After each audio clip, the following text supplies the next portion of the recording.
Солтүстік Қазақстанның 3 алып қаламгері Сәбит Мұқанов, Ғабит Мүсірепов, Иван Шухов. Сәлеметсіздер ме, құрметті тыңдарман? Бүгін біз Солтүстік Қазақстан өңірінен шыққан қазақ әдебиетінің алтын қорына өлшеусіз үлес қосқан 3 заңғар суреткердің өмірі мен жетістіктеріне тоқталамыз. Сәбит Мұқанов 1900-1973. Солтүстік Қазақстан облысы Жамбыл ауданында дүниеге келген. Өлеңмен де, прозамен де қазақ әдебиетінің шыңына көтерілген академик жазушы. Негізгі жетістіктері: Ботагөз, Мөлдір махаббат романдары мен өмірбаянды мәртебе жазды.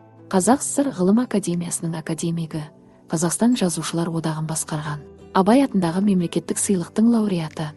Ғабит Мүсірепов 1900-1985.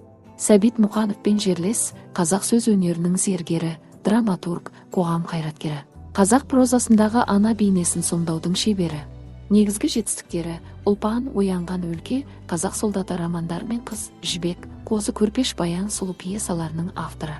Социалистік еңбек ері, Қазақ СССР ғылым академиясының академигі, СО мемлекеттік сыйлығының лауреаты. Иван Шухов 1906-1977. Пресновка станицасында туған орыс жазушысы, аудармашы. Солтүстік Қазақстанның табиғаты мен тың игеру кезеңін әлемге танытқан қаламгер. Негізгі жетістіктері: Ненависть және Горькая линия сияқты әйгілі романдарын жазды. Простор журналын ұзақ жылдар басқарып, Мұхтар Әуезов пен Сәбит Мұқановтың шығармаларын орыс тіліне шебер аударды. Қазақ СССР мемлекеттік сыйлығының лауреаты.